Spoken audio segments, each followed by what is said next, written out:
Coverage you can count on. KOMU 8 News starts now.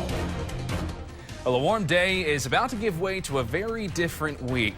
Good afternoon, everyone. I'm Jordan Berger. Thanks for joining us today.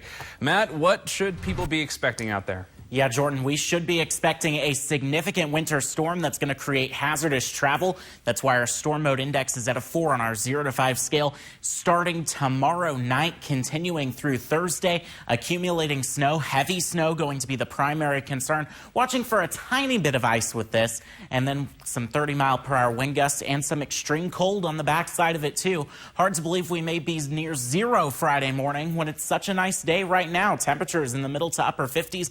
Even the 60s in some locations, 62 in Sedalia, 63 in Tipton, 58 in Jefferson City. Still holding on to the upper 40s over towards Vandalia. Through the night, we're actually going to continue to see this warm air sticking around, and we're going to hold relatively steady once we drop a few degrees in the 40s through a good chunk of the night. Then tomorrow morning, we start the day near 45 degrees. We climb to near 50 by 11 a.m. Rain chances increasing into the mid-morning and afternoon hours. And then after 6 o'clock from north to south, we'll see the transition from rain to a wintry mix to snowfall. I'm tracking everything you need to know hour by hour with Precipcast and the latest totals coming up. All right, Matt, thanks. Well, MoDOT says it has plenty of snow plows for the storm, but not enough people to drive them. The district maintenance engineer says they are down several hundred statewide plow operators. Despite hiring more employees, the department is still struggling with staff shortages. Besides the opening, some employees are also out sick due to the recent COVID-19 surge. MoDOT says the lack of drivers will cause delays clearing those roads. We simply aren't able to staff all of our trucks statewide on a 24-hour basis. So we are going to have trucks parked. We're going to use every bit of staff that we do have to run everything that we've got for as long as we can. All road crews will work 12-hour shifts that will run through the day and night.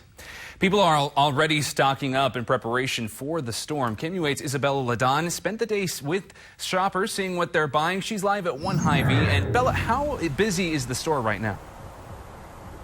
Jordan, the parking lot right now is just packed with shoppers getting what they need before this week's storm. And shoppers are coming in and out of the front of the store over there. But you can just see the parking lot where I'm in right now. There are cars everywhere. Every single spot is filled. And I talked with the store's manager earlier today, and he told me that he expects it only to get busier in the early evening. And I also went to Ace Hardware today to check on their supply of ice melt and snow blowers. The general manager at Ace told me the store ordered in 4 more shipments of ice melt ahead of the storm. We've ordered up on our shovels and ice melt, so we're just trying to stay prepared. We hope we have enough to make it through the entire storm, but you never know. It just all depends on what we get. I also spoke with shoppers all across Columbia's grocery stores today about what they're buying ahead of this week's storm, and the majority of shoppers bought pet food and milk, bread and eggs, bottled water, frozen food meals, and canned goods that won't spoil on the shelf. And the general manager at Ace Hardware also says that there are some snowblowers still left in stock. Coming up at KOMU 8 News at 6, I talk more with shoppers about what they need and what grocery stores looked like earlier today. Reporting live in Columbia, Isabella Ladon, KOMU 8 News. Thanks, Bella. The University of Missouri will shift to remote operations this week. Wednesday and Thursday classes will be remote due to expected weather conditions. Staff will also work virtually as well. Arrangements will be made for classes that have in-person requirements. Details about MU's campus closure policies can be found at umsystem.edu. The protesters filled the halls of the state capitol today, trying to stop the confirmation of the state's health director. Meanwhile, the governor is standing by his decision to appoint Don Karoff to head up DHSS. KMU8's Sean McKinnon is live at the Capitol with more on today's appointment hearing. Sean? Yeah, Jordan, more than 100 showed up here today to protest saying Donald Karoff doesn't support vaccine mandates. He's never publicly said that he supports mandates. Instead, he says he's focused on vaccine education. Lawmakers questioned Karoff about masking vaccines and his stance on abortion. They also went into detail with him about testing students for COVID in schools. Lawmakers went into detail with Karoff about statewide vaccination rates. Karoff said he'd like to see 75% of Missourians choose to get vaccinated. Republican Senator Mike Moon had problems with both that idea and how it was worded. Governor Parson appointed Karoff over the summer. Today's confirmation hearing ended without a vote. Tonight at 6, I'll have more on that tense exchange between Senator Moon and Karoff. Reporting live at the state capitol, Sean McKinnon, KOMU8 News. Thanks, Sean. Governor Parson responded to the protest happening at the Capitol in a statement saying, quote, "To set the record straight, Don is strongly pro-life and anti-abortion and against government mandating mask wearing and COVID-19 vaccinations. Those were his views and beliefs when I appointed him, and they remain today," end quote. Missouri Attorney General Eric Schmidt is asking for temporary restraining orders against school districts with mask mandates. Schmidt has filed suits against 45 school districts that are continuing to enforce mask mandates. Columbia Public Schools is included in Schmidt's initial suits, with the Attorney General planning on adding more districts. The Missouri Department of Elementary and Secondary Education proposed a budget for the 2023 fiscal year today. The biggest issue, increasing the minimum pay for teachers. DESE wants to raise the minimum teacher salary from $25,000 to $38,000.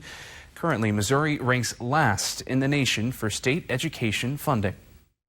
Meanwhile, we stay the lowest state-funded education in the entire country. So, I mean, it sounds good, we're raising teacher pay, but I would just love to see us actually investing in our schools in a way that's competitive with other states. A few committee members asked to discuss funding for teacher salaries in depth at another meeting. In other news, a federal judge rejected a plea deal for the father and son convicted of murdering Ahmaud Arbery. The deal would have allowed them to serve their sentences in a safer prison. Now, the deal would have permitted father and son Greg and Travis McMichael to serve the first 30 years of their life sentences in a federal facility. The Arbery family lawyer says the McMichaels jumped at the deal, but the family is vehemently objected to it. It's disrespectful. I mean, I've like Lee shared earlier, I fought so hard to get these guys in state prison. And once I gave them, I told them very, very adamantly that I wanted them to go to state prison and do their time that Judge Wansby gave them back on the 7th of January. And then I got up this morning and found out that they had accepted this ridiculous plea. Very disrespectful. The trial is scheduled to begin next week. The U.S. and Russia went toe-to-toe at a meeting of the United Nations Security Council today discussing the military buildup along Ukraine's border. The Russians attempted to block a public meeting on the issue, but that attempt was voted down. Russia's ambassador suggested the White House was trying to use, quote, megaphone diplomacy and whip up hysterics by calling the meeting. Those suggestions were dismissed by the American UN ambassador. So this is not about antics. It's not about rhetoric. It's not about U.S. and Russia.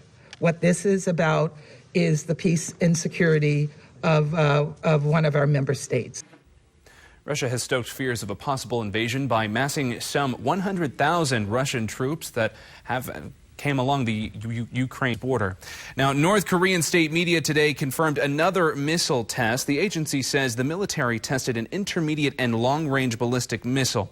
South Korea and Japan detected the missile on Sunday. North Korea has now launched 7 missiles this year.